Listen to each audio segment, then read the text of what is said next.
पिछले एक हफ्ते में भारत में 3 बड़े डॉक्टरों की सडन डेथ हो गई है।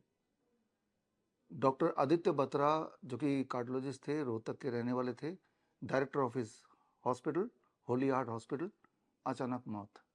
और उसके अलावा बहरीच के doctor Vinod Kumar orthopaedic surgeon थे और सर्जरी करने के दौरान ही उनकी अचानक डेथ हो गई।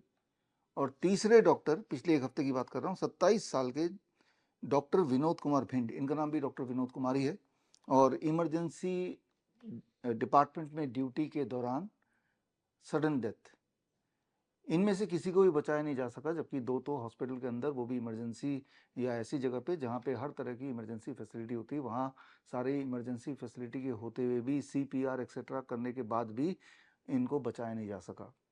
तो ऐसे में कई सारे तरह के सवाल आ सकते हैं आपके दिमाग में। पहला सवाल तो यही आना चाहिए, जैसा कि आपने देखा पिछले 4-5 सालों में लगातार सडन डेथ के मामले बढ़ते जा रहे हैं, कई गुना ज़्यादा हैं in comparison to what it was before 2021। अभी इन तीनों डॉक्टरों के डेथ के बाद एक बार फिर से ये मामला कि डेथ क्यों हो रही, इस पे बहस आपने सोशल मीडिया में या टेलीविज़न में कहीं ना कहीं देखा होगा। और बहस में जो फैक्टर्स नॉर्मली डॉक्टर्स बताते हैं या बता रहे हैं कि क्यों सडन डेथ बढ़ गई है, डॉक्टरों में भी बढ़ गई है और आम जनता में बढ़ गई है, तो स्ट्रेस लेवल बताते हैं, गलत खाने हैबिट बताते हैं, कम सोना बताते हैं, ये सारे बातें बताते हैं। लेकिन ज़रा सोचिए, जो भी फैक्टर्स हैं, क्या ये फैक्टर 2021 से पहले नहीं था? क्या तब लाइफस्टाइल अच्छी थी ज़्यादा? क्या तब सबका डाइट बहुत अच्छा था? ये सारे वो फैक्टर्स हैं जो कि 2021 से पहले भी उतने ही थे जितने कि आज हैं। लेकिन एक फैक्टर जिस पे ध्यान दिलाना चाहते नहीं या ध्यान देते नहीं, ये आंखें बंद कर ली है इन विश्लेषकों ने, वो है कोविड के 2 वैक्सीन्स। हमें ये याद रखना होगा कि 2021 के बाद कुछ भी नहीं बदला, सिर्फ एक चीज़ बदली कि भारत में अधिकतर पॉपुलेशन ने 2 खुराक लगा लिए हैं। ऐसा नहीं कि 2 खुराक जिन्होंने लगाए वो सबके सबकी डेथ होने ही वाली है या हो ही जाएगी, बट ऐसा ज़रूर है कि ये कोविड के वैक्सीन लगाने के बाद कई तरह की बीमारियां कई गुना बढ़ गई हैं। अगर आप भी उनमें से जिन्होंने कोविड के 2 डोज लगाए, तो आपको भली भांति पता है कि जैसा आपका शरीर 2021 से पहले था और 2021 के बाद, खास तौर पे ये दोनों कोविड के डोज लगाने के बाद, श्योरली वो शरीर आपका नहीं रहा होगा। ब्लड शुगर का बढ़ जाना अचानक से, या हड्डियों में हमेशा दर्द रहना, या फिर क्रॉनिक किडनी डिजीज़, कैंसर वगैरह, ये तो कई गुना ज़्यादा बढ़ गया है। महिलाओं में भी हर तरह की दिक्कतें, पीरियड्स की दिक्कत, वो एवरी थर्ड वुमेन में देखा जा रहा है आफ्टर 2021। इनफर्टिलिटी रेट भी कई गुना बढ़ गया है, इरेक्टाइल डिसफंक्शन भी कई गुना बढ़ गया है। तो ये सारे डेटा हैं, और इस डेटा को मैंने फाइंड किया from more than 3500 research papers. 3500 research paper इसके इर्द गिर्द छप चुके हैं। उन सब को जोड़ते हुए एक किताब हमने निकाली थी। किताब का नाम है वैक्सीनेटेड टू डेथ। ये किताब में आप पढ़ेंगे तो आपको यकीन हो जाएगा कि अभी खास तौर पे 2021 के बाद जो सडन डेथ के मामले आ रहे हैं, या फिर बीमारियां इतनी तेज़ी से बढ़ रही हैं, या इनफर्टिलिटी या इरेक्टाइल डिसफंक्शन इतनी तेज़ी से बढ़ रहा है, उसका एकमात्र कारण है, दैट इज़ कोविड के 2 खुराक। तो क्या कोविड के 2 खुराक ने हमें कोई फ़ायदा पहुंचाया है?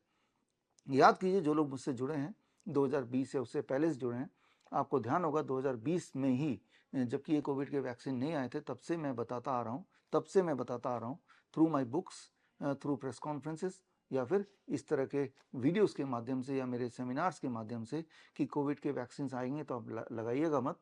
उसके बाद सडन डेथ बढ़ जाएगा, पैरालिसिस बढ़ जाएगी, हार्ट अटैक बढ़ जाएगा, कार्डियक अरेस्ट बढ़ जाएगा, बीमारियां बढ़ जाएंगी, जो कि आज का सत्य है, जो आप देख ही रहे हैं।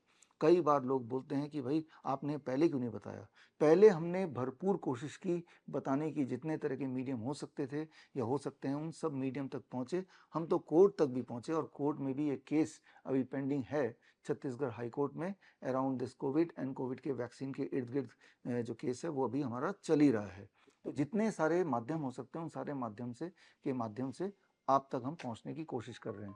कई लोग बार बार मेरे एक्सप्लेन करने के बार बार भी एक ही सवाल पूछते हैं कि अगर कोविड ये सारा फेक था, वैक्सीन की ज़रूरत नहीं थी, तो इतने लोग क्यों मारे जा रहे थे?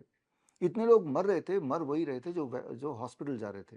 गौर से याद कीजिए, आपके आसपास जो भी लोग मरे, वो हॉस्पिटल गए, उसके बाद उनके डेथ की खबर आप तक पहुंची, और उनकी बॉडी नहीं पहुंची, वो वहीं पे रख लिया गया, और उनको जमा कर लिया गया।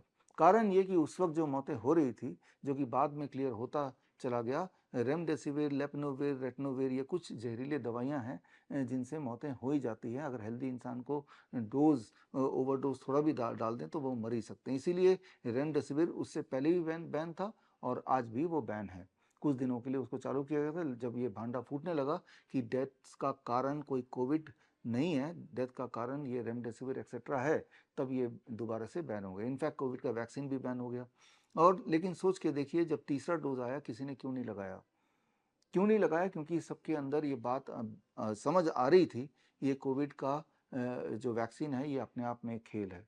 तो खैर, अब आगे क्या करना है इस बारे में बात करना चाहता हूँ कि आगे का रास्ता क्या हो जाए, क्या होना चाहिए, इस पे हम एक डिस्कशन करना चाहते हैं। इसके लिए मैंने दिन चुना है, दैट इज 23 जुलाई, चंद्रशेखर आज़ाद जयंती, बाल गंगाधर तिलक जयंती।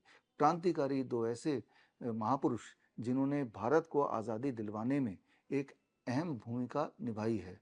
तो क्यों ना इस दिन हम एक डिस्कशन को आगे बढ़ाएं कि कैसे हम अपनी हेल्थ की आज़ादी पा सकते हैं। क्या उन्हीं डॉक्टरों के भरोसे पा सकते हैं जिन्होंने अपना खुद का हेल्थ का भी ध्यान नहीं रखा या रख नहीं पाए, या उन्हीं सारे प्रोटोकॉल को हमें फॉलो करना चाहिए? ज़रा सोच के देखिए कि अगर कोई हार्ट अटैक हॉस्पिटल के अंदर ही होता है, इमरजेंसी डिपार्टमेंट के अंदर होता है, तब भी बचाया नहीं जा सका, तो इससे आपको समझ आ जाना चाहिए कि ये जो सारा सिस्टम है, अगर हम समझते हैं ये फुल प्रूफ है, ये एविडेंस बेस्ड है, तो एविडेंस बेस्ड भी नहीं है और फुल प्रूफ भी नहीं है। इसके कुछ एविडेंसेस मैं आपको पेश करूंगा ऑन 23 जुलाई, और ऑल्टरनेटिव क्या हो सकता है उस पर भी हम डिस्कस करेंगे, वो भी मैं पेश करूंगा। तो 23 जुलाई सुबह 11 बजे आप मुझसे जुड़िए लाइव ओनली एट www.coronakal.tv पर, और बहुत सारे ऐसी इन्फॉर्मेशन आपको मिलेंगी, जो इन्फॉर्मेशन, जिस तरह की इन्फॉर्मेशन मैं पहले भी देता आया हूँ, जो आपके लिए बड़ी उपयोगी होगी। तो मैं आपका वेट करूंगा ऑन 23 जुलाई at 11 AM only at www.coronakal.tv। All the best, thank you, Jai Hind. बड़ी से बड़ी बीमारी का आसान से आसान इलाज घर बैठे ही हो सकता है। अधिक जानकारी के लिए कांटेक्ट करें nearest doctor BRC clinic @home।